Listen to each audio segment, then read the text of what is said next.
చెప్పమంటావా? ఎంత అందంగా ఉన్నానండి. చెప్పమంటావా? చెప్పండి.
చింతామణి, ఈ పూట పూర్తిగా ముస్తానయ్యావు. ఏమిటో కదా? ఏమిటండి అంటున్నారు? తెలిసినదా? వచ్చినదా కోపం? ఎంత ముక్కు పట్టని ముత్యమే. అవునవును, ఎవరి మాట వాడుగానే ఈ పూట నవ్వు తప్పక పైకి వచ్చిందని మామ నాన్న కట్టి వచ్చిన కదని మహా సంతోషంతో ముస్తాబై కూర్చుంటుంది కలిగిన ఫలం. అయినా అదేం పాపం గాని మీ మగవారు మా స్టేజ్ అసలు నమ్మనే నమ్మరండి. ఏ చండాలు, నేను నమ్మినవాడు నిర్మూలమైపో. ఏదో మాటకు అంత అలుకెందుకు చిందామని? హాస్య వెనక హద్దునాలని మరి వడలమంటే హాస్యమని చెప్పు. పోని పొరపాటు గాని ఆ సిద్ధిశెట్టి ఎందుకు వచ్చినాడు? అదిగో ఇంకనేమి మనసులో ఏదో మలినం ఉన్నదో ఉంది. ఏవండి శంకర, నేను చూసినాను. వీధి గుమ్మమున వచ్చినచో మీ అమ్మ కంటపడవలసి వచ్చుంటే పెరటి గుమ్మమున వచ్చేసరికి అతడు ఏం చేశాడో తెలుసా? పటాలను తలపేసి బడాలను బయటకు వచ్చాడు. ఆ పాటు నన్ను చూసి అతన్ని చూసి నేను తెల్లబోయినా. అంతటా అతనికి అనుమానం కలుగుకున్నట్లు కోడి కూడా వెళ్ళాల్సి వచ్చినది. అతను రాగను గురించి ఇతగాడు అడిగే ఉండను. ఆయనను సుబ్బిశెట్టి కోడి బిడ్డ అడ్డము కోసిన నిజం. అతడేమి చెప్పునో తెలియనప్పుడు నేనేమి చెప్పినా ఇదిగో ఇవే ఎలియాలి తెలివితేటను ఎల్లేసేవి గట్టము సరే కానీ ఏ త్రోవ త్రొక్కి చేస్తాను. ఏమండి ఎందుకు ఏత్రని అతన్ని అడగపోతురా? అడిగినాను. ఏమన్నారు? మేళము కావాల్సి వచ్చినానని చెప్పినాడు. చెప్పినారు కదా, ఇక మీ సందేహం ఎందులకు? నా సందేహం చెప్పినాను కదా. కోపం అందులొకటి కదా. శభాష్, అద్దె మాట. ఇప్పుడు చెప్పేదను వినుము.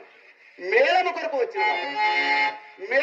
వచ్చినవాడు విచ్చలివిడిగా వీధి గుమ్మమున పోక అదరచు బెరచు పెరటిదారుల పోవట ఎలా అని నా సందేహం. అది కాదు, అప్పుడే ముఖం చిత్రించుతున్నావు. వచ్చినదా కోపం? అట్లనే నేనే చెప్పేదాన్ని వాళ్ళకి. ఇప్పుడు మేళం గురించి మాట్లాడకాయ మా అమ్మ మేళం మీదకి పెట్టుకుని ఇంటికి వచ్చిన వారికి మరా చెట్ట మన ధర్మం కదా. కనుక కూర్చుందామని కుర్చీ వేసి తాంబూల మీద అతడు వచ్చిన పని విడిచిపెట్టి ఏం చేశాడు? అవునవును, వచ్చిన పని విడిచిపెట్టి అధిక ప్రసంగాలు మొదలు పెట్టాడు. ఎవడు వాడి కథ మళ్ళా చెప్తా. అవునవును, చెప్పున మీద దిగి చెక్కపోయింది. అంతలో మా అమ్మ నా మనసు చుట్టుకొని స్మితని దొడిలోకి తీసుకెళ్లి ఆ దాన్ని అవ సాగనంపింది. నమ్మడు నమ్మకపోడు నడిచిన మాత్రం ఇదేనండి. నీ మాట నేను దూరంగా ఎప్పుడు నమ్మలే. నీవు నాతో నలుసంత అబద్ధమానవనియే కదా నా నమ్మకం. నేను మీతోనే కాదండి, ఎవరితోనైనా అబద్ధమానను. చింతామణి కులంలో పుట్టవలసింది కాదని చిన్న పెద్దలు స్టాంటికి ఇదే కారణం. ఎవరి మాట వేయాల? సందేహమే. ఎవరి మాట వేయాల? నేను నిన్ను ఎన్ని మార్లు త్యాగించలేదు చింతామణి.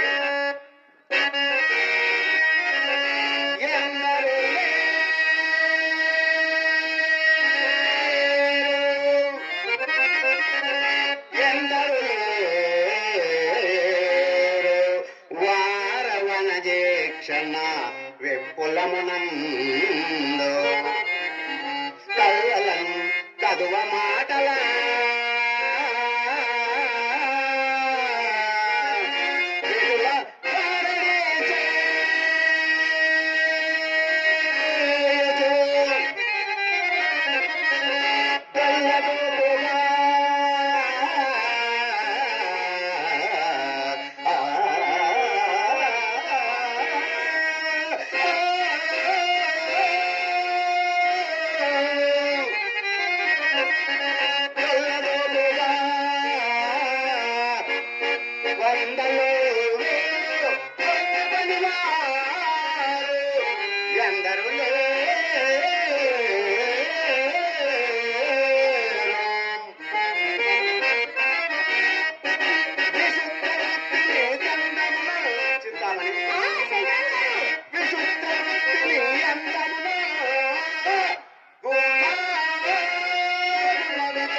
రావేల బాల మందార మాల అందాల బాల రావేల.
ఏమండే శంకరం గారు, డబ్బు తెస్తానని వెళ్ళా కదా, ఆ పని ఏమిటో చెప్పండి. ఏమొకటి ఏమున్నది, దైవము తరచుగా దనుకుల నాలుకలు తాటి పట్టల తోడను, చేతులు చెంపు రాకుల తోడను, హృదయం మొక్కుల తోడను చేయకు.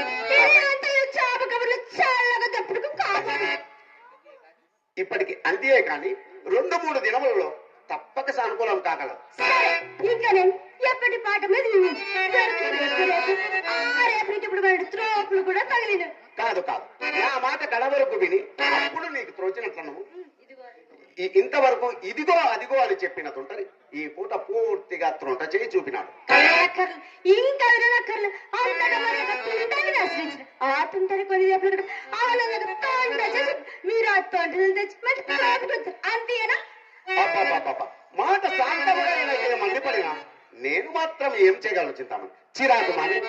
చిరాకు మాని చివరింట వినము. ఎప్పటికి 20 దినములండి ఇంకా నేమే వినండి. ప్రతిదినం మా అమ్మ చుట్టూ చివరి పడలేక చచ్చిపోతుంది. మధ్యాహ్నం మీరు వెళ్ళరు, మా అమ్మ నన్ను కోసిన బతుకు, మా అమ్మ నన్ను కోసిన బతుకు. నేను గనుక భరించదు కదా, నాకు తెలుసు ఏమన్నా మనకి ఇంకా సాగుతుంది. ఇంకా పనులు ఇంతటితో మీ దారి మీది నా దారిని, ఇంతటితో మీ దారి మీది నా దారి నాది.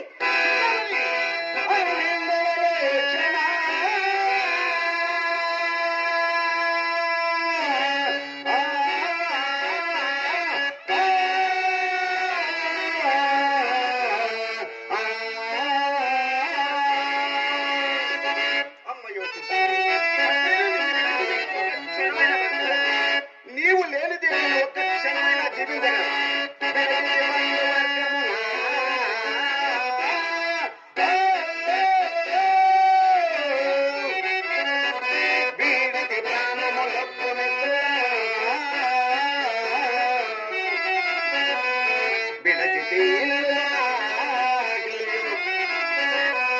విడచితి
ప్రసాద్ అన్న గారు మా కళను ఆశీర్వదించి 100 రూపాయలు ఇచ్చారు. వారికి ఆ భగవంతుడు ఎల్లవేళలా కాపాడు కాక.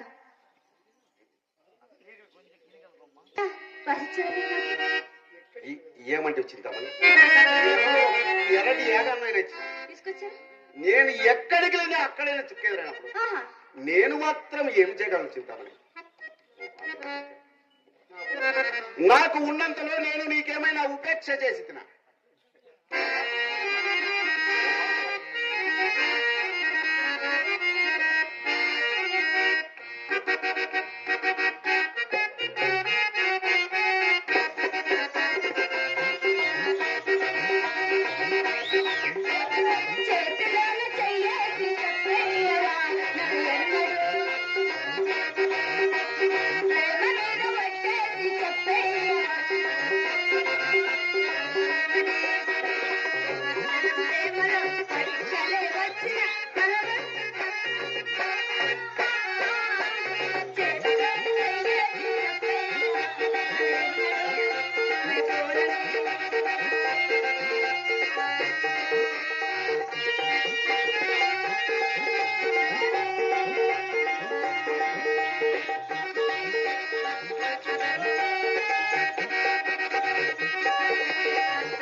ఎక్కడికి లేదా అక్కడే చిక్కేదినప్పుడు నేను మాత్రం ఏం చేయగలను?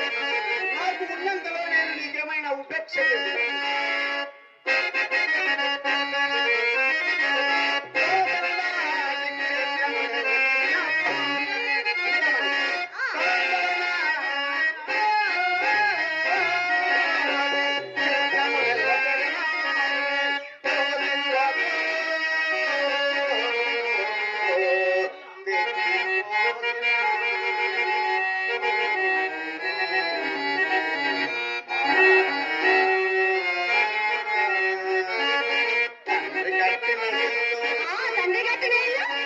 తండ్రి కట్టిన దాయాత